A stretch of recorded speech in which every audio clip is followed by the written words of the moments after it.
Hello, everybody. My name is Rick Napier, the president at 321 Biz Development, website 321bizdev.com. And today is December 3rd, 2024, just about 22 days before Christmas. And the purpose of this podcast episode is to launch um, the 321 Biz Dev system along with some of my colleagues' businesses to help small business owners do better in 2025.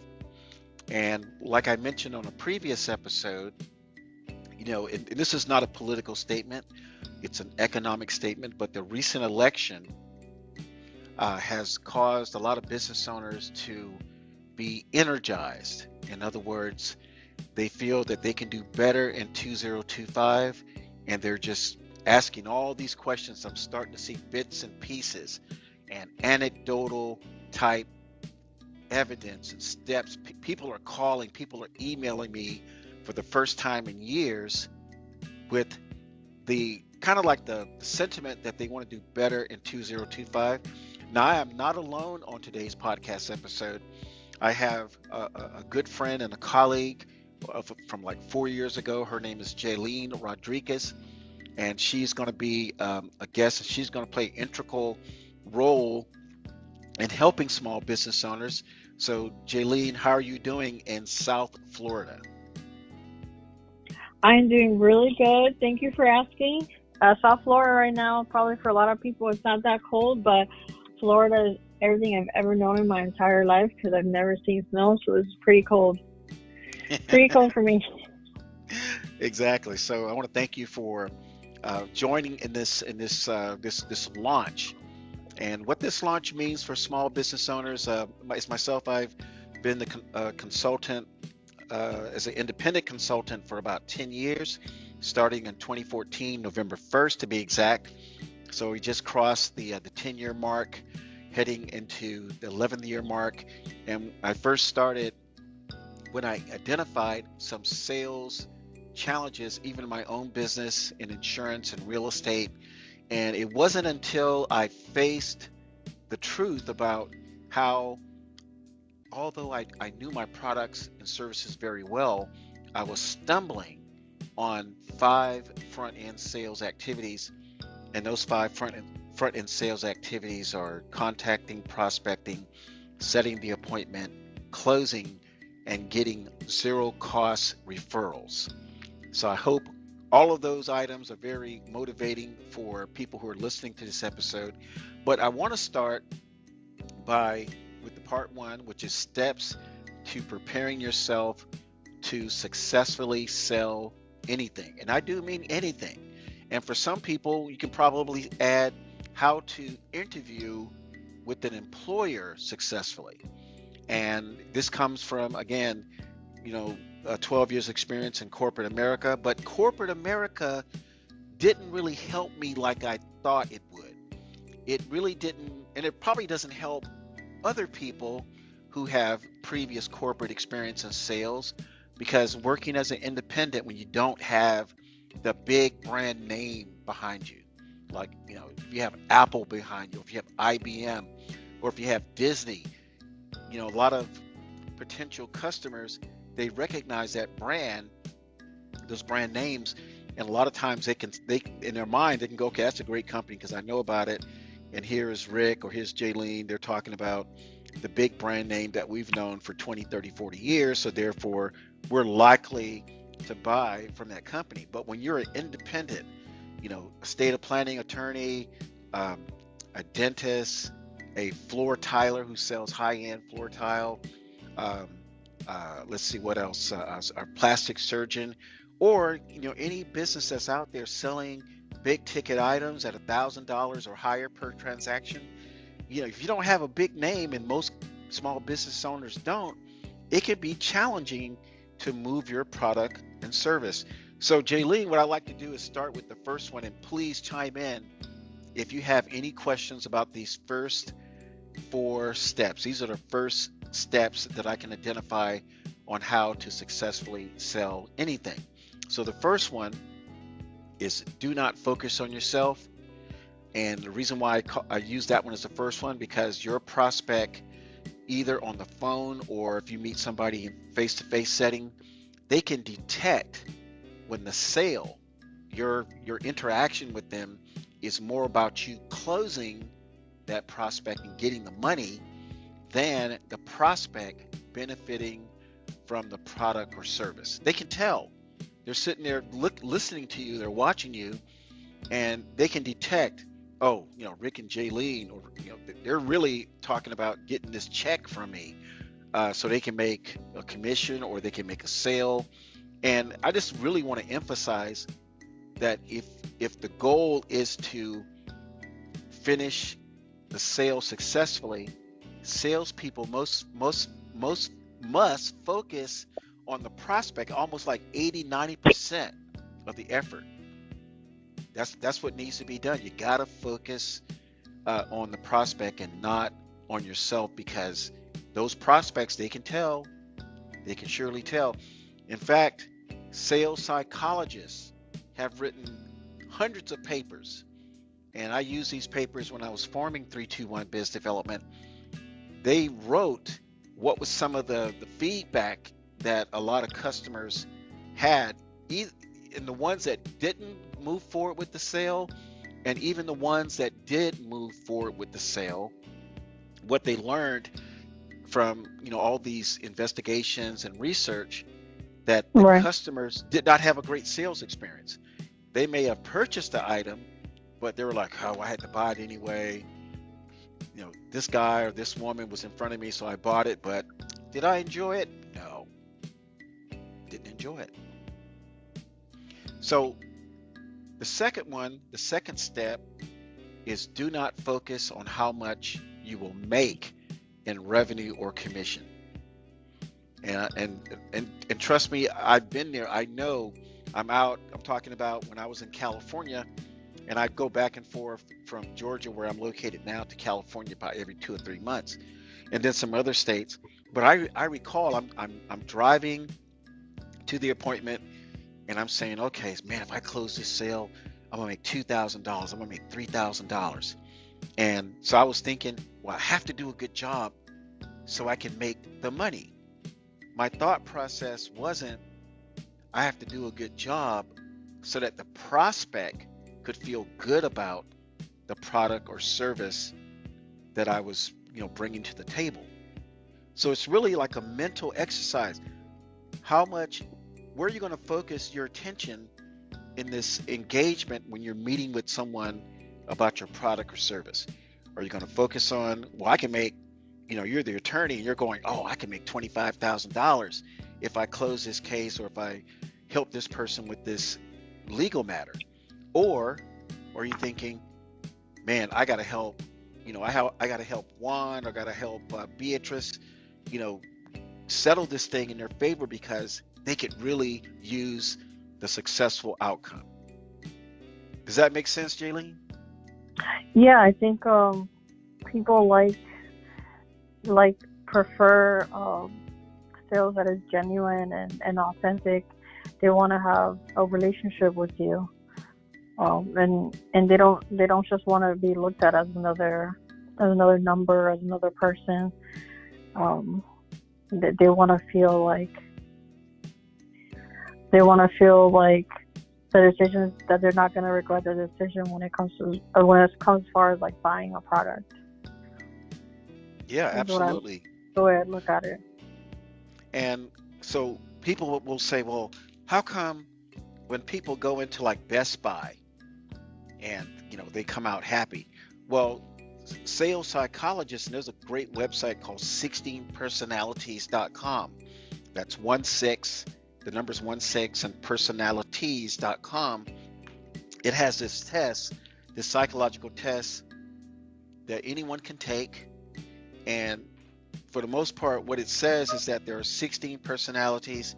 And in the context of this podcast episode, talking about successful selling, 1 out of 16, that's like 6.7%.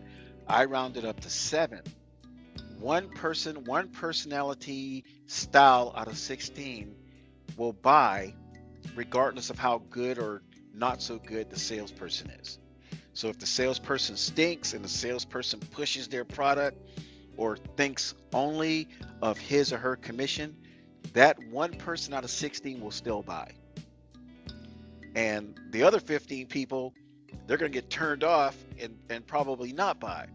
But that one person out of 16, because they showed up at the Best Buy, they showed up at at the Walmart to buy like a big screen TV, and they don't care how bad the salesperson is.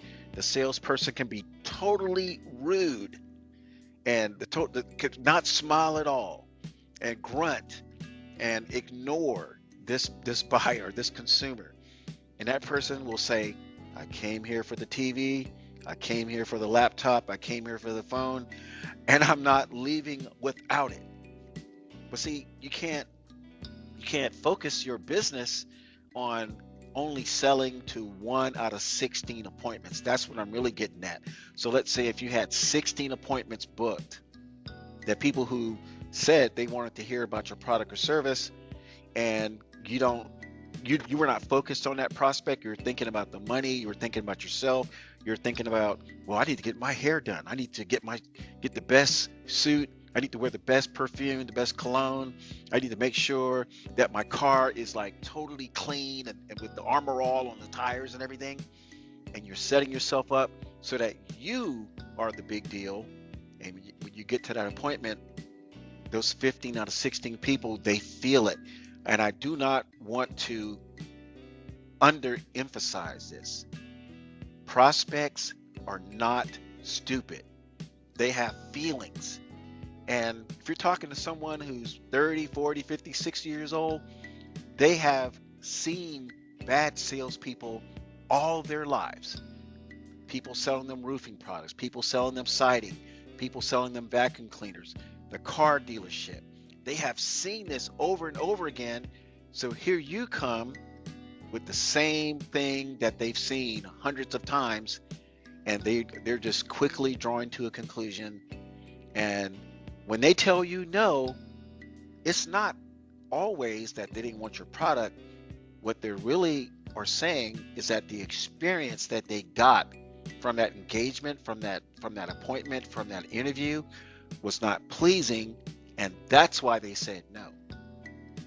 And if you did not focus on yourself, if you did not focus on the revenue or the commission, then that person would drop their guard and say, oh wow, here's a person that genuinely cares about me, and yeah, I could buy the product from anybody, but I'm going to buy it from Rick, I'm going to buy it from Jaylene, I'm going to buy it from Jeannie, I'm going to buy it from Michelle.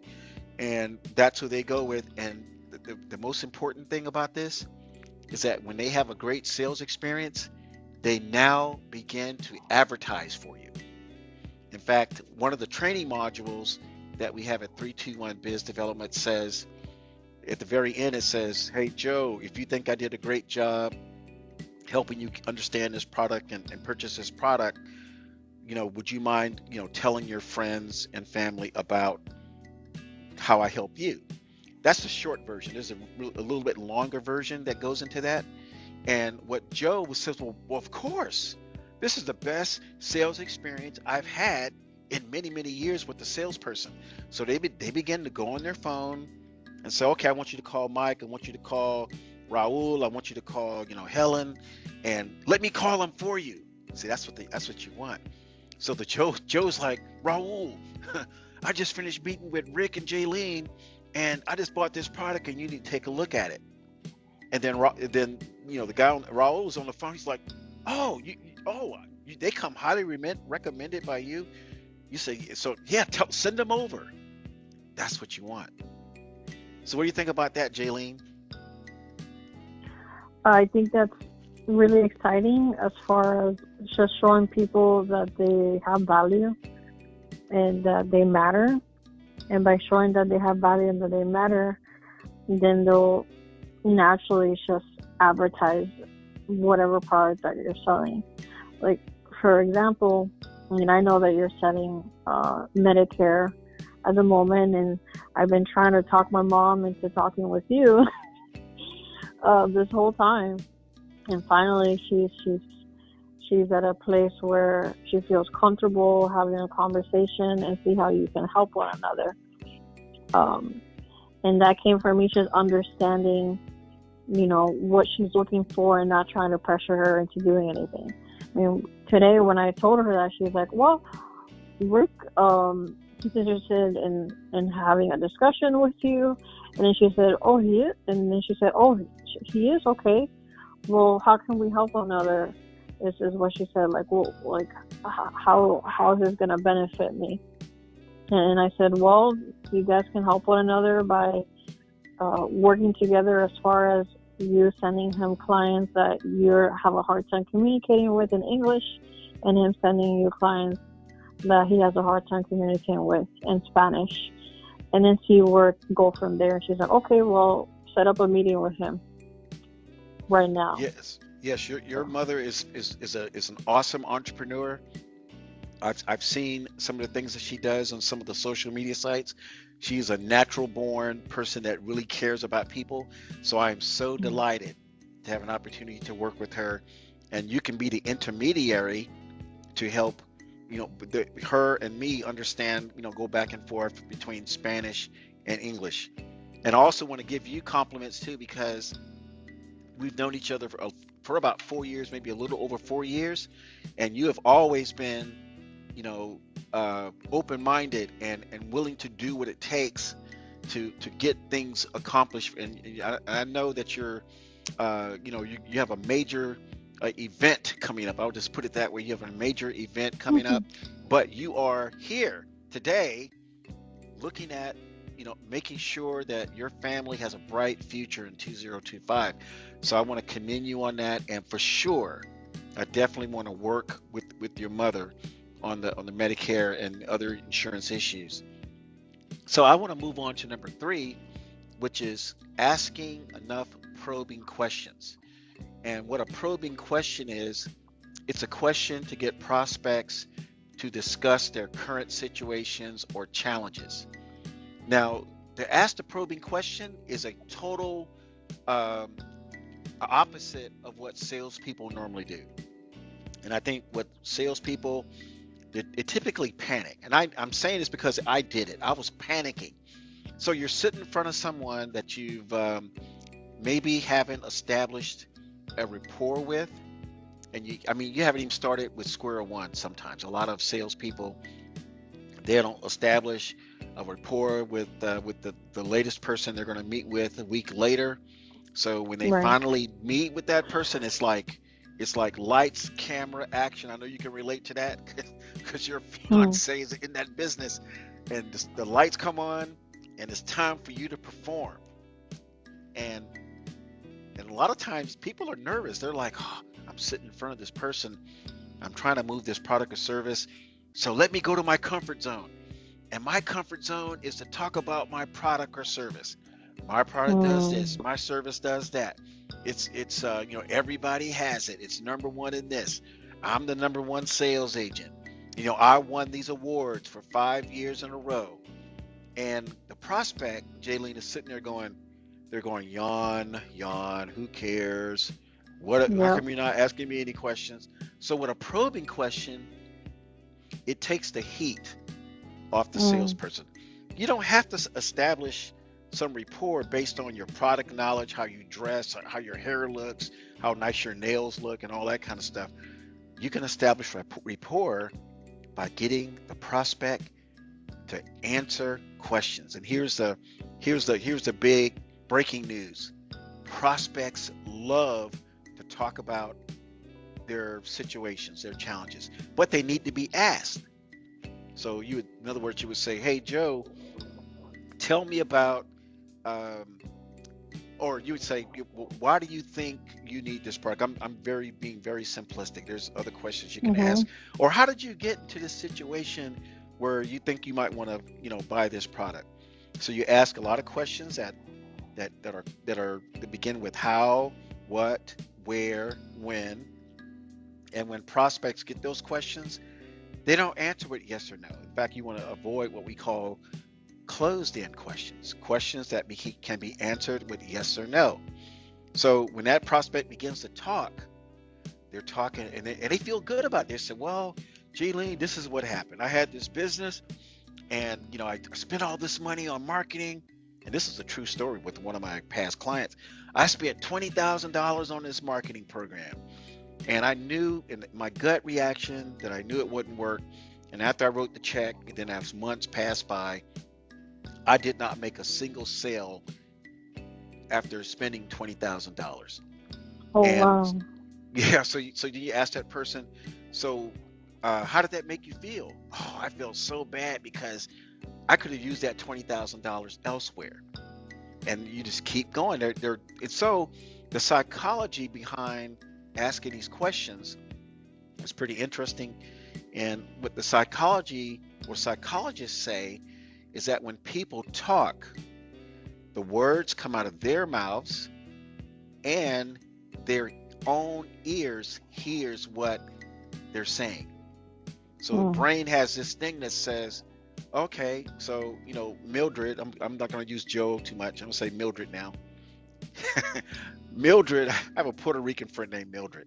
Okay, Mildred is now saying, wait a minute, these words are coming out of my mouth, and the brain is Mm. hearing it, and the brain says, wait a minute, Mildred has a problem, and she's talking about it, and the brain actually is an organism that says it kind of analyzes what is being said, and the brain says, oh, this problem has to be fixed, so let's make a decision to fix it. And that's the beauty of asking questions, because when the person talks about their challenges, the words come out of their mouths, it goes back into their own ears, and the brain makes a decision to fix it. And that's how What people solve problems.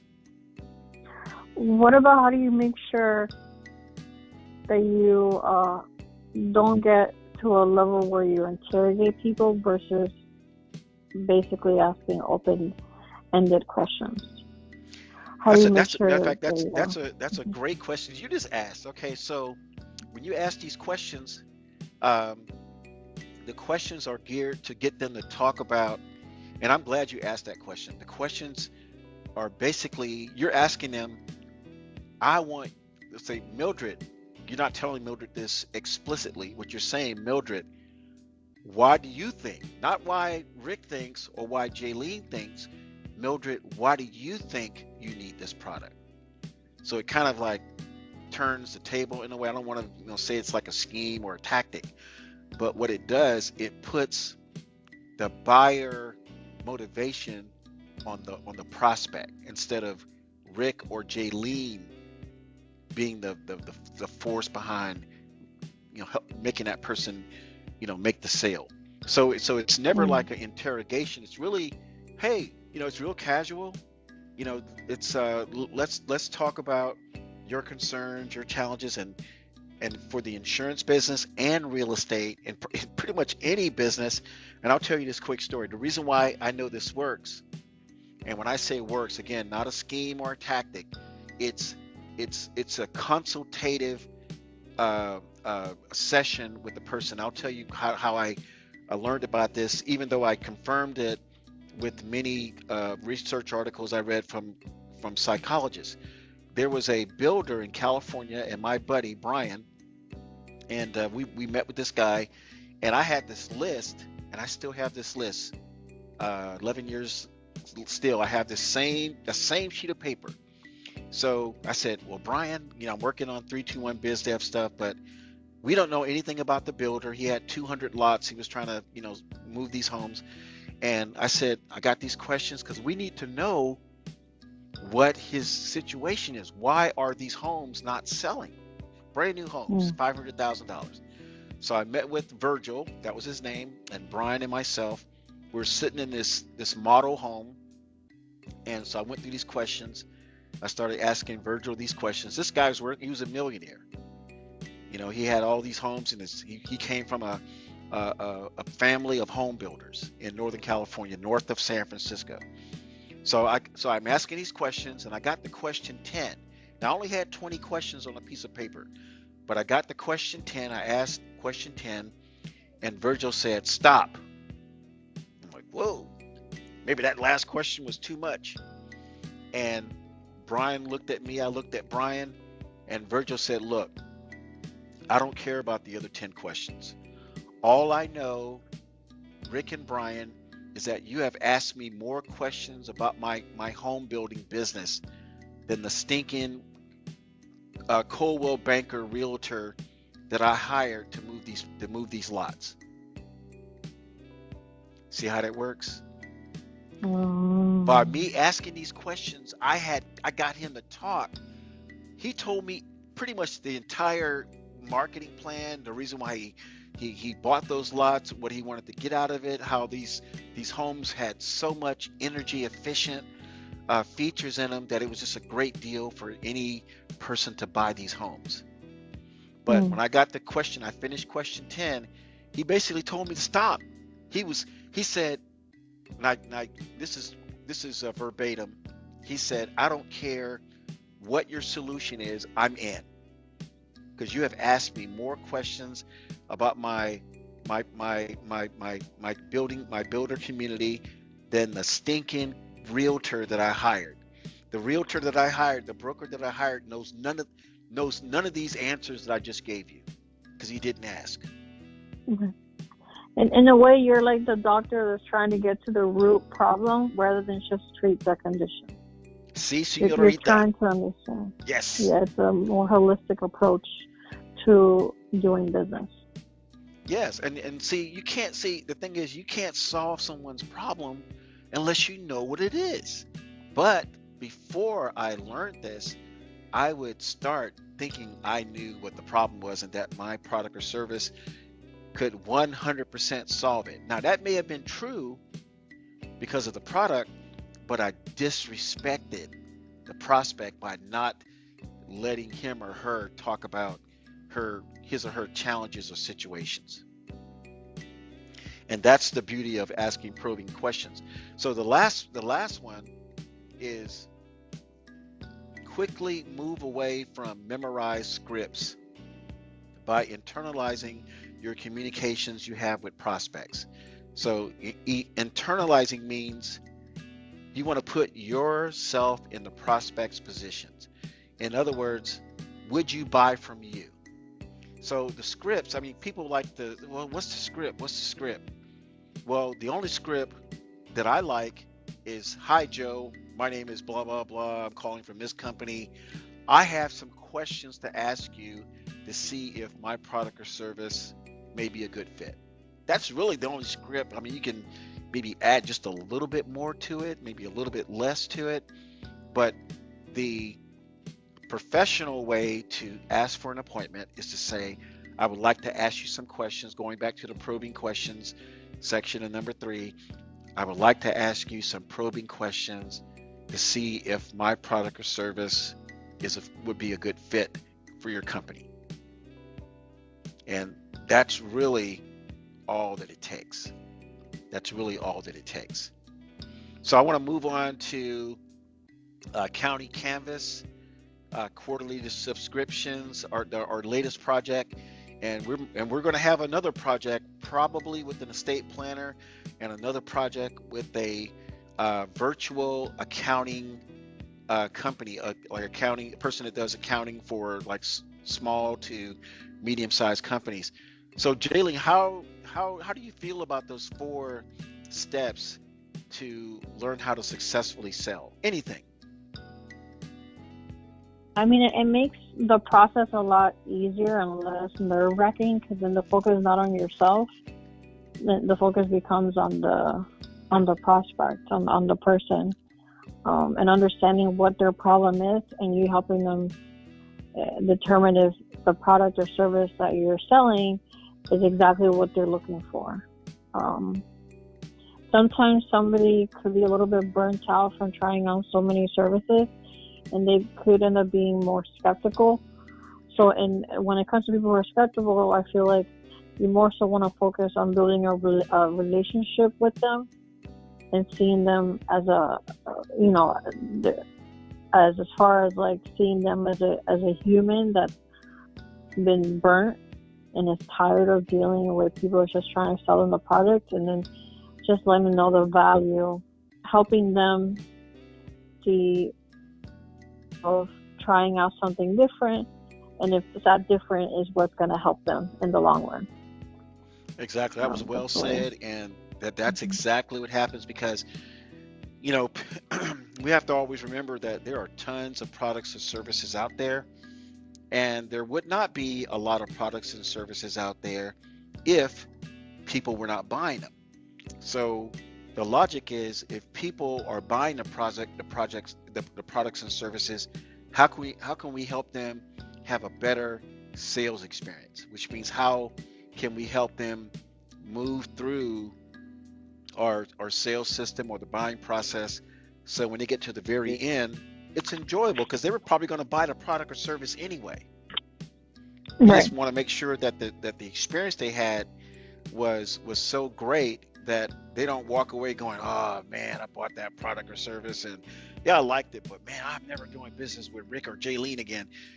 Instead, they're saying, man, I spent $5,000, and it was the best $5,000 that I spent, because I know this product or service is going to help me. In fact, I want to share the information with my colleagues. And that's when a business is really, doing well, when they don't have to spend $20,000 on marketing, because the people that you served, who are happy, not just with the product, with the process, with the experience, they're now telling their friends and family and colleagues about your, not necessarily your product, because some of these products you can buy any place. Like, if you can't buy the product from me, you can buy it from Joe. If you can't buy it from Joe, you can buy it from Pedro. But it's the human, like you said, the human experience that we bring to the table that makes that prospect, now a client, very happy. So I want to move to the County Canvas quarterly subscriptions. And this County Canvas project was brought to me from a good friend I've known for 12 years, who used to live in Los Angeles and now lives in Southwest Florida. And the County Canvas quarterly subscriptions, it came to be, first of all, because I was doing digital newsletters for about a year, and I was sending these digital newsletters as a promotional item to help small business owners sort of come out of their shell, so to speak. I mean, if you have a business, you got two different ways, really two different ways you can do it.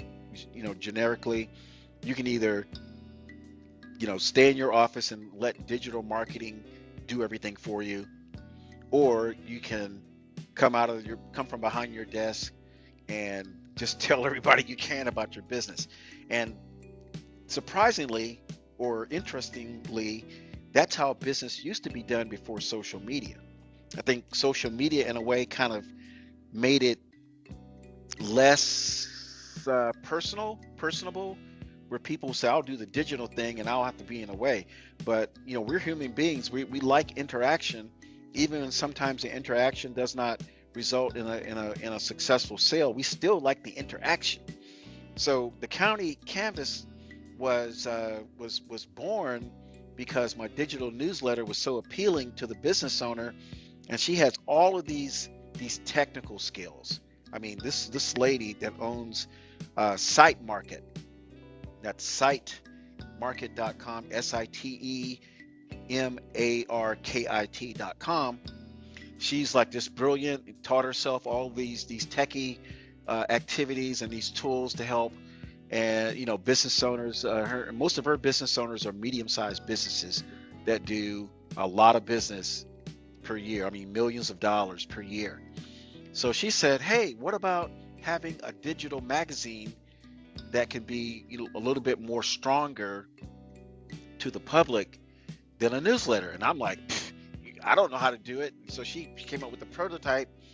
So there's a lot of economic and marketing points to focus on when we present the County Canvas digital product. And it's a digital magazine which comes in digital form, and it's also a print magazine that you can touch and feel. Now, I just want to say I'm not going to use the word marketing anymore because I'm not a fan of the word marketing. I'm not a fan of that. I just have this thing about that word marketing, but I had to use it once. So let's talk about the economic value for business owners to subscribe to the county canvas.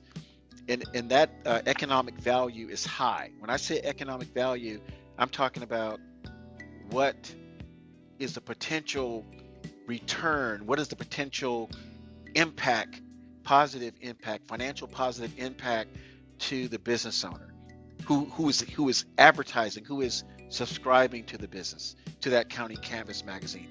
It's high because the paper version is sent to real business owners. Now, a lot of magazine publishers, they'll say, oh, we have a subscription rate or distribution rate or number of 20,000 people. That, just between you and me, Jaylene, that may or may not be true. But that's what they Mm. claim. So, but we know what our distribution number is. It starts at 50.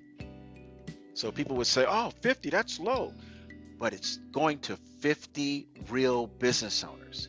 So that plumber, that cosmetologist, that dentist who's a county canvas subscriber, their two-page ad, maybe the front page also, maybe the back page also, is going to real business owners that will be able to get the magazine. They can touch it and feel it and go, wow, look at that. That person is somebody I need to do business with. You see, the thing is that, digital and social media stuff is fine for like the big companies like Apple and Microsoft and Disney and Universal Studios. But when you get down to the small business owner that has like maybe 20 employees or 100 employees, we need more personal interaction.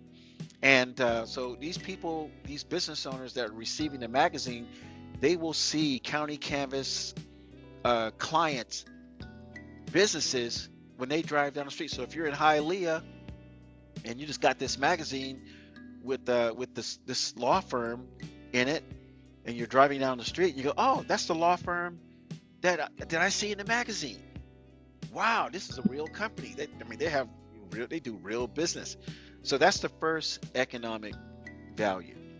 The second economic value is through the digital magazine. There's a digital version, and it's high if the county canvas customer already has a customer base. Okay, so let's say you have a business, and maybe you do this, maybe you don't. And when I say maybe you don't, maybe you have never contacted your current or past clients with anything, not even a birthday card. They just paid you $2,000 to $3,000 for some type of dental procedure, and maybe you don't even know their birthdays. How about that one? You don't know their birthdays. They just dropped, $2, $3, $4, $5,000 on you, and you're the dentist for the entire family, and you haven't sent them anything. Well, now you can't. You can send them a digital link with your business. Say, hey, from now on, I'm gonna start sending you things about my dental practice, my law firm, my plastic surgery center, my plumbing business, my floor tiling business, my roofing company, so I can stay in touch, so you can see what I'm doing. And now that current client of the county canvas subscriber is now getting something, and that digital link lasts for a long time. I can't say forever, but it lasts a long time. So just the economic value for the digital magazine version is high. You can send that link out for the next year or two. As long as that link is available, you can say, oh, I got 10 new customers. Let me send them this magazine link where my business is featured. And when the businesses are featured, you can talk about yourself. You can talk about how you became a dentist or an attorney or a CPA.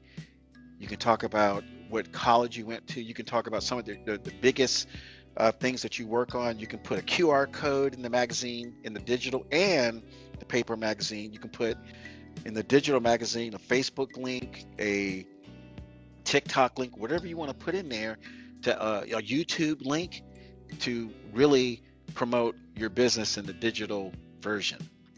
How does that sound so far, Jaylene? I think it sounds like a solution for the prospect that's long term, Hmm. um, where they don't have to wrap their reins around the newest trend and hire someone exclusively to constantly post, but more so having a personal interaction with other business owners in the area that are small businesses. It makes the process like a lot easier on their end. That's where I see the value as a business owner. Yeah, exactly, exactly. So you don't have to worry about, and I know there's social media people, there's a lot of people that like social media, but Hmm. if you post something and you go, man, that was a great post. I invested, $400 into this social media project, and it goes out, and there's a lot of things going on with social media about SEO and paid ads and all that kind of stuff. And some guy in Indonesia says, "Hey, I like your cosmetic surgery practice." And I go, "Oh, great." You look at the person, they're an 18-year-old surfer. Oh, that was the best ad ever.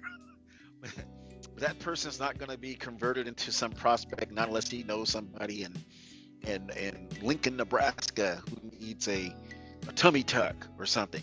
So I'm being with a little bit of comedy and humor, but the bottom line is business owners need to tighten that return on Hmm. their investment. They need to say, I spent this much.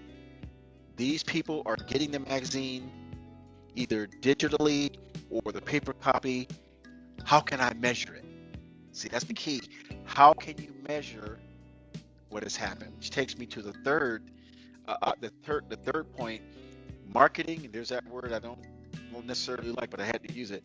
Marketing and advertising have always had return on investment concerns, ROI, meaning business owners have historically received poor to no ROI, just like that CPA guy I told you about that spent $20,000. And this guy's in Tampa, Florida. He spent $20,000 before he met me, and he did not get one sale, not even a Hmm. phone call. So, Oh. yeah, that hurt. I know it hurt him.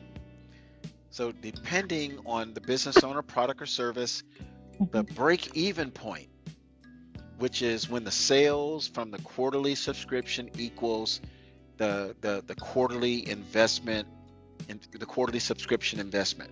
So like one or two sales in a quarter will pay for the subscription. One to two sales. That's if it happens in the first 90 days. Suppose that person only advertises one quarter.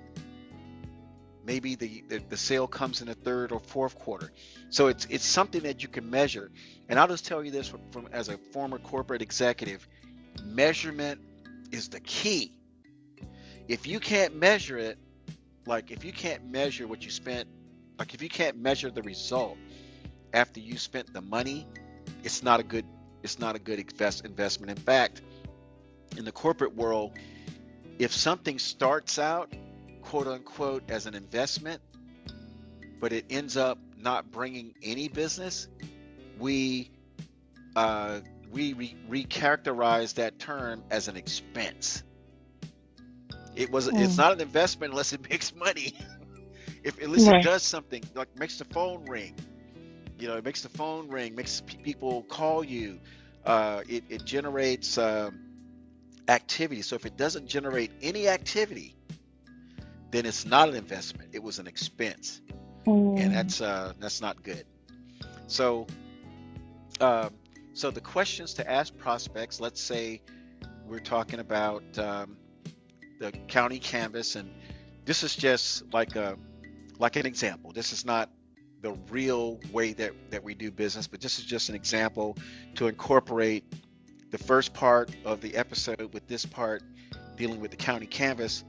Again, use only open-ended questions. Never use the word market. when communicating to prospects. Um, and the County Canvas project is mostly a business development activity. So what that means is that we're not talking about, if you spend this dollar, you'll get this. Business development sometimes has a longer window. It could be you can get a sale within the first month, but it also means it might be the third month. But here's the thing, it must be able to be measured. It must be measured.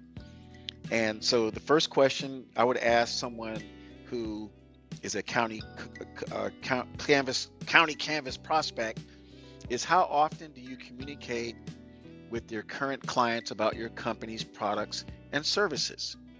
That's a fair question. You might get never. You might get once a year during the holidays. Okay.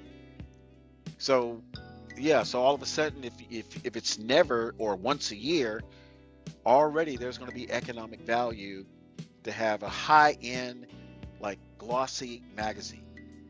Not like a low ream paper, like 70 brightness paper you get for like $2 a ream at the Dollar General. No, this is a high-end magazine. The second question is, how many new contacts do you make or engage every month? Okay, so that's like asking the business owner, how many new people do you come in contact with every month for your business? And I can tell you right now, a lot of times that's pretty much close to zero. Number three, what methods are you currently using to add new clients? Well, if there's no method, if there's no new clients coming in being engaged every month, there's probably not a good method to engage new prospects or contacts. Number four, what results? Think measure. Are you getting both good and not so good? And I need to note that prospects must determine and communicate if they are happy with their results. Again, this is one of those probing questions. If a prospect says, "Oh, I get 2 calls every month and I'm happy," can't argue with them. If they think 2 calls every month from their current, business development activity is great, you just have to write that down and move on to the next question. Maybe they'll circle back and go, "Hey, you know what, Jaylene? 2 is not good, is it?" And you go, "Well, 2. Are you happy with 2?" The person's probably going to say, "No, I'm not happy with 2." So during this interview phase, we must not judge the prospects, how they feel about their results. We cannot judge this during the interview. We have unfortunately become pushy salespeople if we do judge. If we say, "Hey man, 2 is not good at all, you need 10," all of a sudden we've taken it away from the business owner deciding himself or herself that the County Canvas magazine is good, and we've inserted ourselves into the buy decision, which is it can be seen as pushy. So the next question, number 5, what would you estimate your return on investment to be using your current business development strategy? Now this one right here, this is a powerful question. If the person knows how to calculate ROI, then you're dealing with someone who's pretty savvy. If they can say, "Well, I spent $20,000, on this project, and I got back, 4 sales times $3,000. That's 12 divided by the investment." But I can tell you this: most business owners have not calculated their ROI, because a lot of times they're missing pieces. They're missing how many.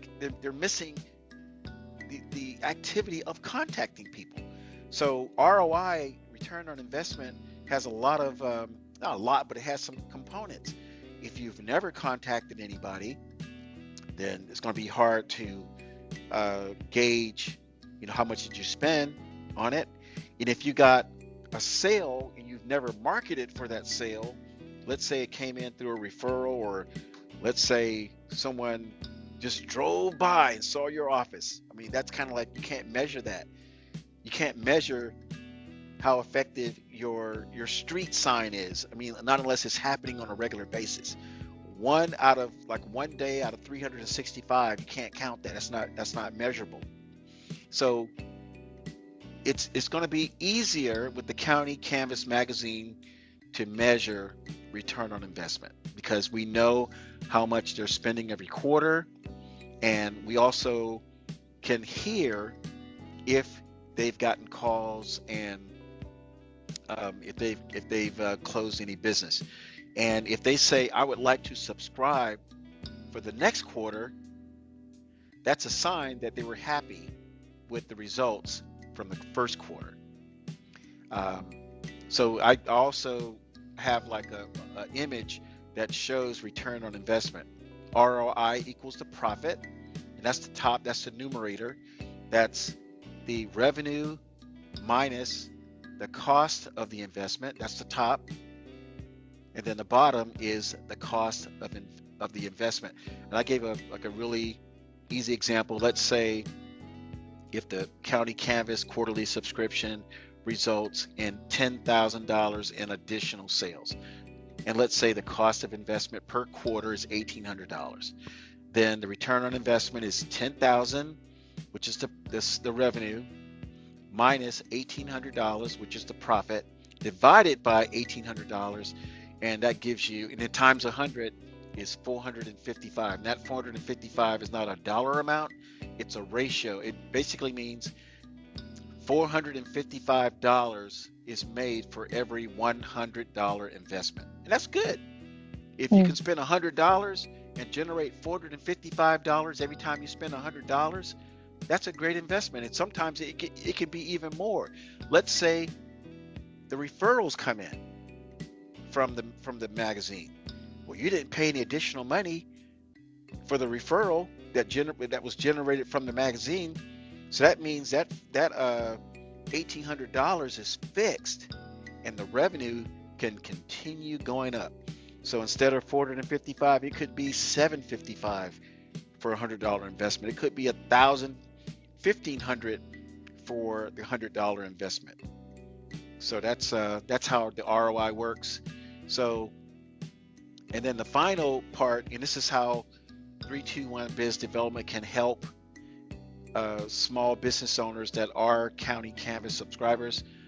What is the percentage of converting incoming calls about products and services to appointments and or sales? So let's say the person, has a County Canvas subscription per quarter, and the phones start ringing, and Mike or Millie answers the phone, and they're shaking. Oh yes, this is ABC Plumbing. And yeah, I just saw, the magazine. I just got the magazine and I saw the plumbing company in it. How can I find out more about your service?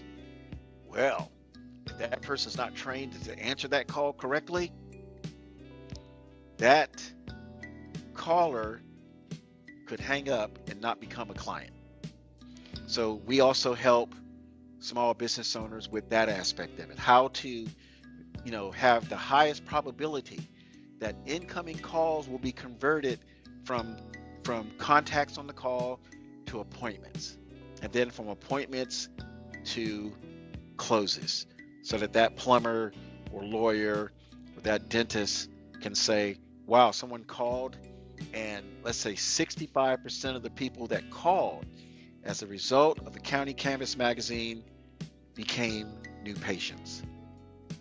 And with that said, that's really what business development's all about. That's the short version. 321 Biz Dev, we do have a 6-hour class that just puts in adds all the details to what I talked about for the last probably 30, 45 minutes, maybe an hour. Let's see, what time was that? For about probably about an hour. So Jaylene, what did you think about that? It's an hour and 4 minutes. I think it's really exciting. I think it makes the process. I just think it makes the process fun. It doesn't feel like a job. It just feels like you're building a relationship with people long term, and hoping that they essentially stick together and help each other out. for as long as you possibly can. You don't want to have any burnt bridges. You don't want to feel like they wasted their time. You don't want them to regret their decision. You just want to present that you're here to bring value, and in return, they also bring value into your life, because then that helps, your business grow as well. See, and that was well said. And I know you didn't write that down and just read it off to me, because I know how you think. I know how you think. You're a very you have very organized thoughts. I'll just put it that way. And I also want to add, just to close, is in the few short weeks we will have a digital networking group where business owners can call up 4 times a week, like Monday and Wednesday, either for West Coast, East Coast, and on Friday from the East Coast and the West Coast, and just talk about their business, just like they would in some of these traditional networking groups where people pay $200 to $300 to get in, and then they pay maybe $75 or $100 a month to meet, drive 50 miles round trip, sit and drink coffee, and have 2 minutes to talk about their business. And let's say the dentist gets up and says, yes, I'm Joe the dentist, and yes, and my dental practice is located in Pembroke Pines, and thank you, that's all I got to say. And then that dentist is wondering if the people in the group will refer new patients to the dental practice. And I can tell you right now, that process is not as productive as people think. And I think people who have been to traditional networking groups, I'm not going to mention the names, but they will tell you that these groups are not that productive, and there's many reasons why. And that's why our activity with 321 Biz Development will motivate, will stir activity, because people will now know what it means to prospect someone and do it with professionalism, and refer business professionally, instead of, hey man, please call this guy, he needs a root canal. And so the dentist calls the person who was referred. So they call the person, ring ring ring, hey, this is Dr. Alvarez, Mike said you needed to talk about a root canal. Mike, man, I just met Mike 5 minutes. I talked to Mike for 5 minutes. He gave me your he gave you my number. I didn't even tell him that I needed to work with I already have a dentist. See, that kind of stuff is not good. That's no bueno. Okay, that is not good.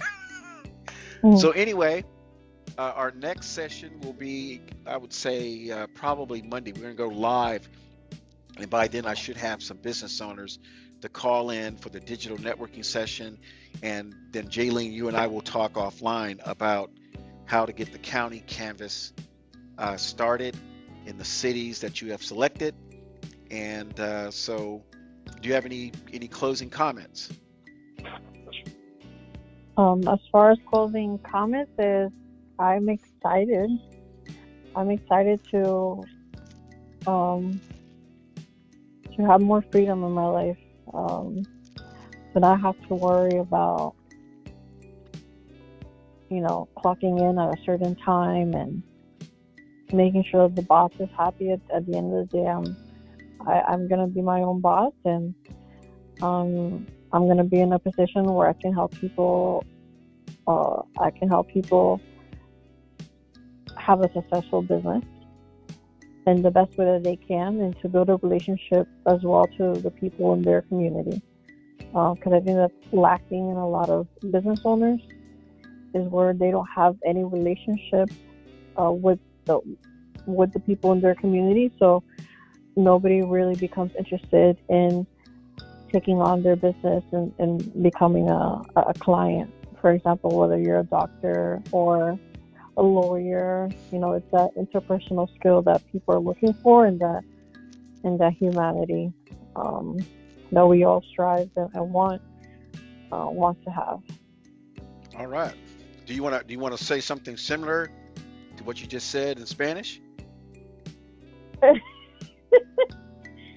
Um, bueno, la manera es que yo estoy muy